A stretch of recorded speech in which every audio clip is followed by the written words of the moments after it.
Bueno, aquí estamos entonces con José Miguel Sánchez Giraldo, educador popular, profesional en ciencias políticas, magíster en estudios latinoamericanos, doctor en de docencia y mediación. ¿Qué tal, José? ¿Cómo te va?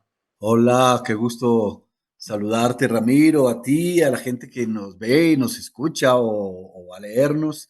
Siempre es un placer desde este Macondo, un Macondo que queda a 2.600 metros de altura como Bogotá, saludarlos, compartirles que hoy estamos en nuestra feria, en nuestra fiesta patria. Entonces tenemos un sentimiento raro porque es conmemorar nuestra fiesta patria desde un gobierno alternativo, para algunos de izquierda, para otros soberanista, en la presidencia de Gustavo Petro, y entonces les abrazamos en esta patria grande. De Colombia y de este gobierno de Gustavo Petro que viene destacándose en materia geopolítica. Te digo la verdad, no estoy muy conforme con quien dice que es de izquierda o que no es de izquierda. Esas categorías a mí particularmente me tienen muy sin cuidado. Pero es un gobierno que se ha destacado por cosas muy interesantes que han despertado, digamos, el malestar en el gran país del norte. Ya vamos a hablar de cómo se traduce ese malestar en los intentos destituyentes contra Hugo Petro, ¿no? Pero hay algunas cositas que yo he destacado aquí, José, y me gustaría que hablaras de ellas. Una, por ejemplo, de los logros geopolíticos, que es la reaproximación de Colombia a Venezuela. Salimos de una etapa anterior donde posiblemente había conflicto, hipótesis de conflicto entre varios países de latinoamericanos contra Venezuela.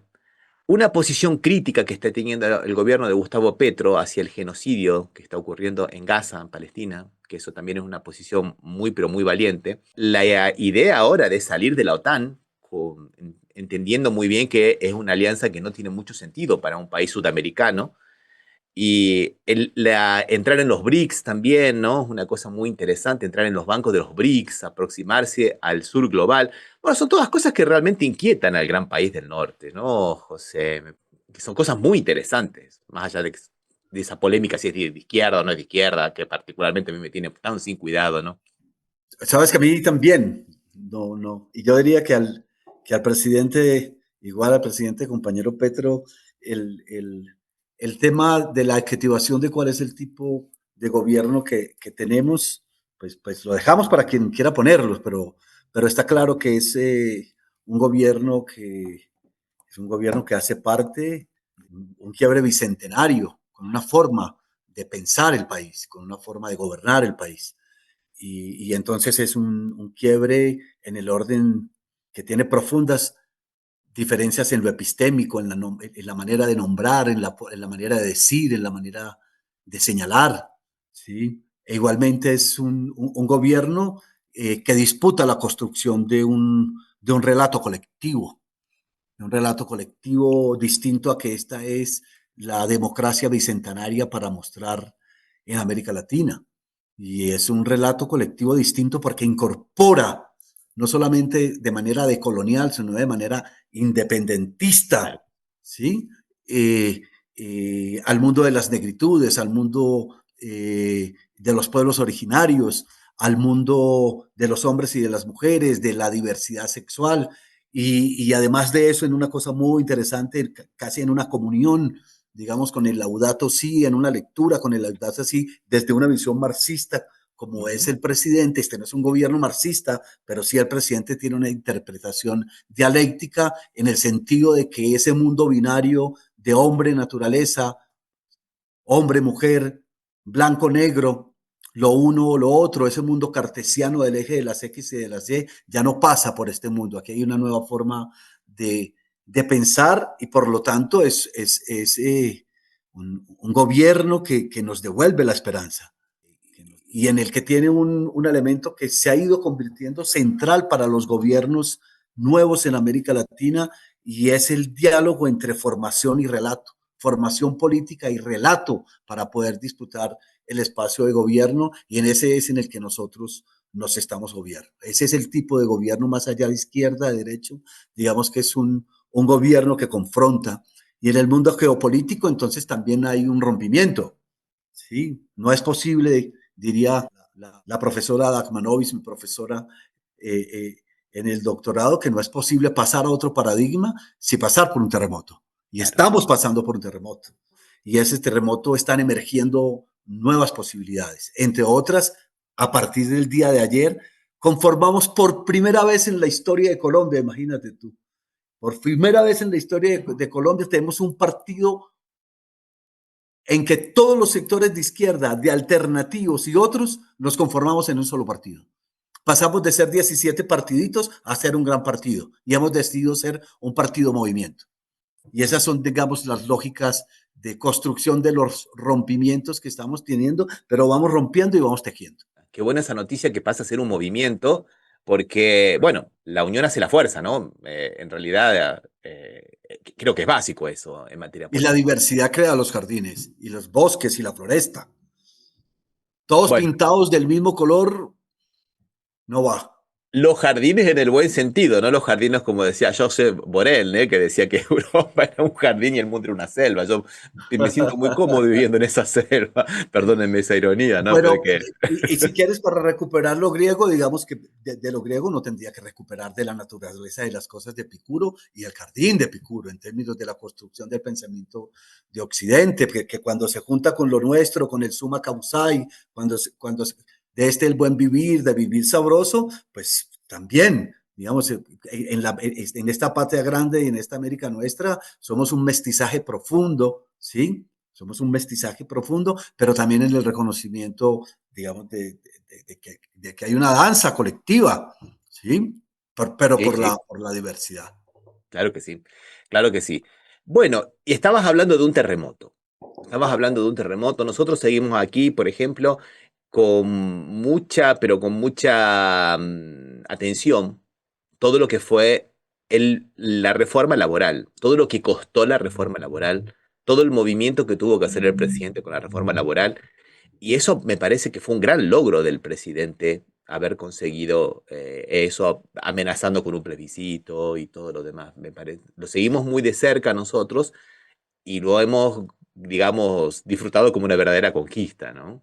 Claro, porque adicionalmente de que es la reforma laboral, también conseguimos la reforma pensional.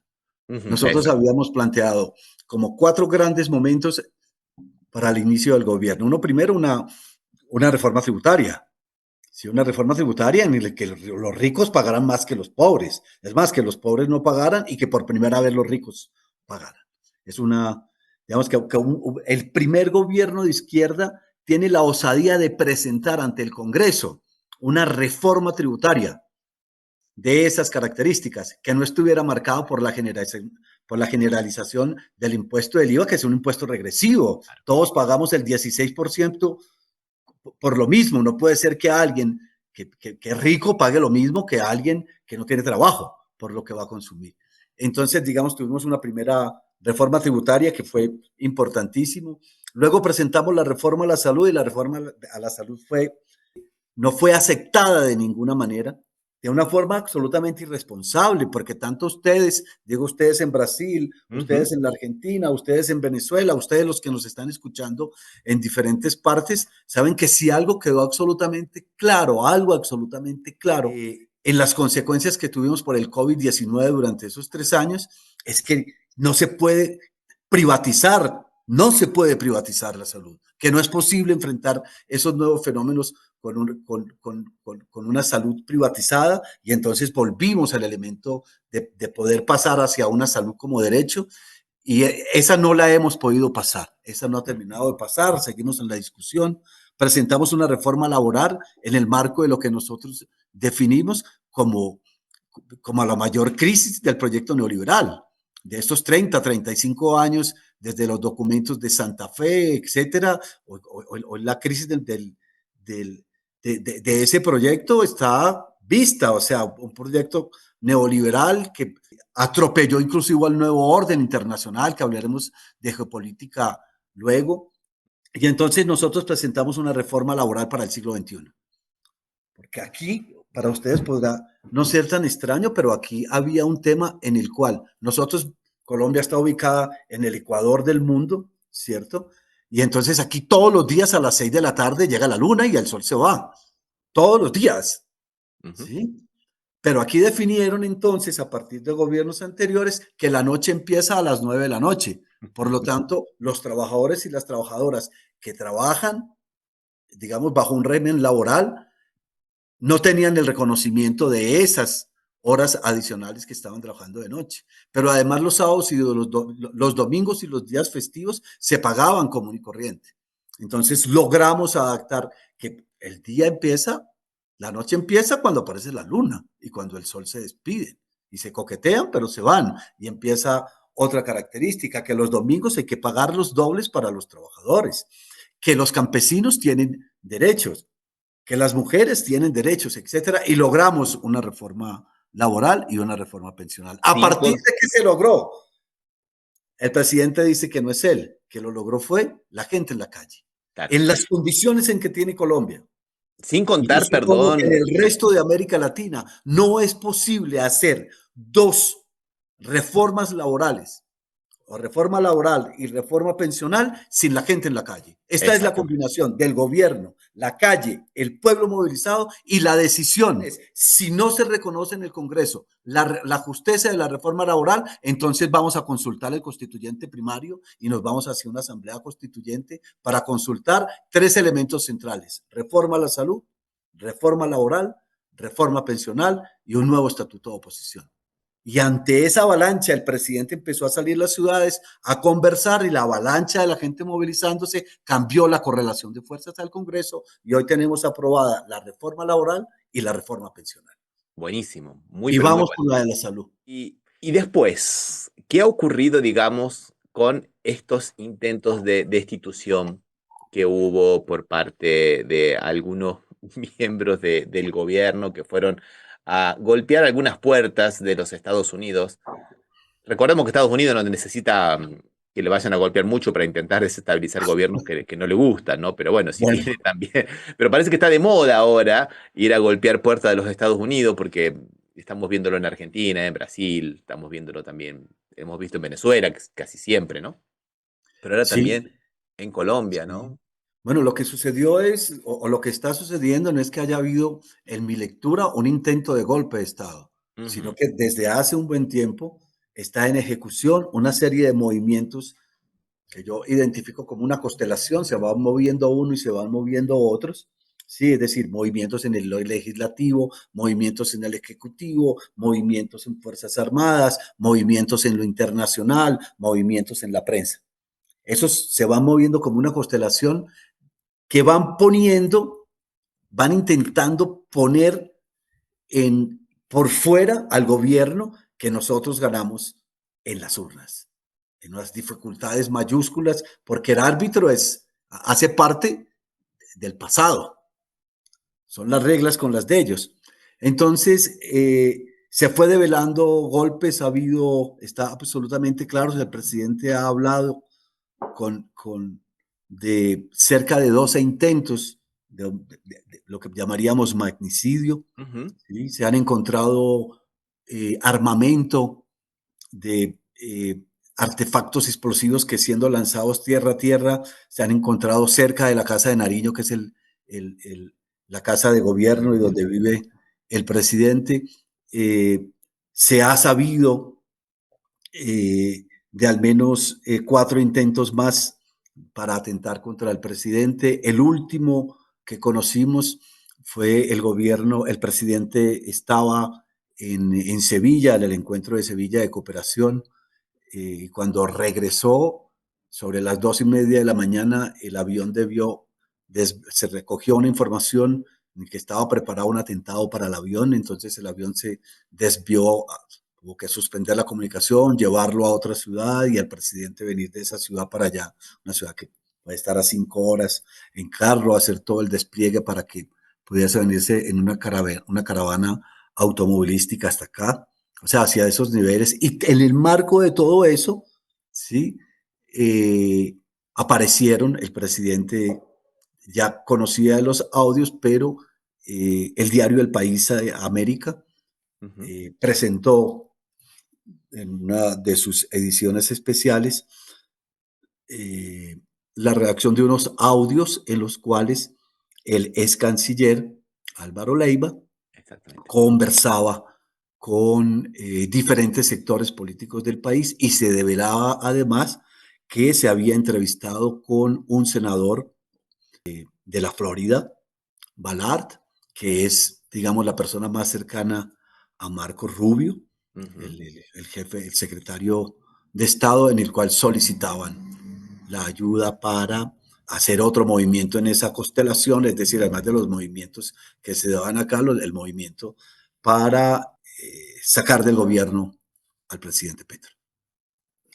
Hay otro movimiento, y hay uno tercero que es la clase política tradicional de Colombia, ¿sí? Lo que aquí llamamos la oligarquía colombiana por su comportamiento, y aparece una carta que fue presentada de manera primigenia por una exministra de Defensa y estaba firmada con el nombre de personalidades políticas, personalidades del mundo del gran empresariado que posteriormente empezaron a desmentir, pero la carta está con sus nombres y que estaba en la misma dirección. Y aunado a eso, en otro punto de esa constelación, la acción permanente de los medios privados de comunicación hegemónicos en el país, hegemónicos en América Latina, hegemónicos con el grupo PRISA, con otros grupos de los que hay, de los que ustedes conocen perfectamente, en Ujú. el cual se avalaba ese tipo de cosas y empezaron a bajarle el volumen. Lo voy a decir de manera coloquial.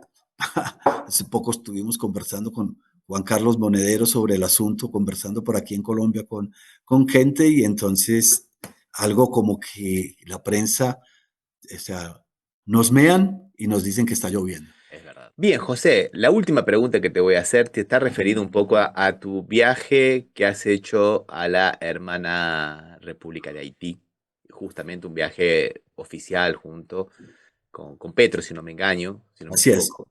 Y qué nos puedes contar de la situación de Haití? Bueno, lo que pasa es que nosotros tenemos en esto que llamamos la Gran Colombia, que era Ujú. el proyecto del jefe Bolívar, ¿sí? Ese proyecto de la Gran Colombia que luego fue diseminado y se convirtió en la República de Venezuela, en la República de Colombia, en la República de Ecuador, en la República del Perú y posteriormente Panamá, que fue cercenada a principios del siglo antepasado por los Estados Unidos.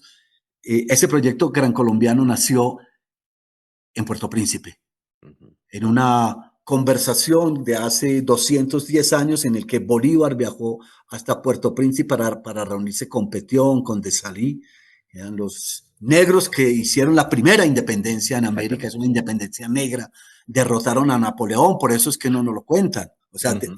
derrotar Sí, sí, sí, sí. en el mar a Napoleón y entonces ellos logran la primera independencia, desarrollan un artículo tercero absolutamente maravilloso para quienes se mueven en el mundo de colonial o de otras maneras, en el que dicen artículo tercero de la Constitución de Independencia de Haití. Todos los hombres nacemos libres, negros y franceses, Ah, es lo que pone, que es de una dimensión. Bolívar se reúne con él y entonces la revolución haitiana a través de Petión, a través de Bolívar, a través de Peñalver, envía recursos y hombres para la independencia de ujú. Colombia. Así que Así es. nosotros tenemos una relación centenaria. Pero con toda la situación que se ha presentado con Haití, desastres naturales, desastres políticos, invasiones, etcétera, el narcotráfico y tal, pues Haití se ha convertido en uno de los países más pobres del mundo. Y nosotros, Magnicidio. en el magnicidio en que Claro. participan exmilitares colombianos, ¿sí? En Ujú. el que parte de esos que están intentando hacer el golpe frente a nuestro Claro que gobierno sí. también tienen que ver. Entonces, nosotros hemos Co- co- iniciado una colombianos suerte, contratados en Miami. claro, ¿dónde más? Todo lo que viene en Miami viene cargado de cosas a veces indeseables. Entonces, en ese sentido de lo que te estaba hablando, del tema del relato, de la construcción de un nuevo relato que tenga que ver con las acciones. América Ujú. Latina debe constituirse en un proyecto en el cual a través de la CELAC, a través de la CELAC China, a través de la CELAC Europa, a través Ujú. de los grupos sobre los que estamos construyendo, movernos en un nuevo orden internacional, que tiene que ver con los BRICS, pero también tiene que ver con los más pobres, y los Claro. más pobres son quienes nos dieron la independencia. Entonces nosotros, 210 años después, estamos regresando a Haití, fuimos a Haití a construir un proceso, no de una declaración, sino de acciones en concreta que estamos trabajando en el mundo de la seguridad, en el mundo de la agricultura, en el mundo de la tecnología, en el mundo de la política, en el mundo de la ciencia, diciéndole a nuestras hermanas y nuestros hermanos de Haití, aquí estamos. Y a Qué eso lindo, fuimos. qué lindo escuchar eso realmente y qué necesario que es. Así que hemos cerrado esta charla con ese mensaje tan lindo y tan, digamos, promisor para América Latina, ¿no? Y para el Caribe también y para la sufrida República de Haití. Sufrida no porque ella sufre, sino porque la hacen sufrir. Así que José Miguel Sánchez Giraldo, últimas reflexiones como para despedirnos.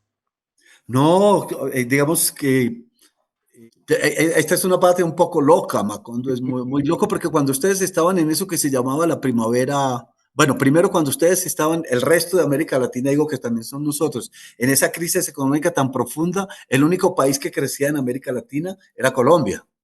Crecía por el tema del narcotráfico. Claro. Y entonces nosotros sabemos las consecuencias de que una economía crezca a partir del narcotráfico, porque pierde el espíritu, pierde la dimensión de nación, se prostituyen sus instituciones. Y luego ustedes desarrollaron todo el proyecto, nosotros participamos de alguna manera también, ¿cierto? Todo este proyecto que dio con la primavera árabe, pero nunca perdón, con la primavera de América Latina, Ujú. los Sí, sí. gobiernos de los Kirchner, los gobiernos en Uruguay, los gobiernos en Chile, el gobierno en Brasil, el gobierno en Bolivia, por todas partes pasaba y nosotros estábamos en la inmunda, ¿sí?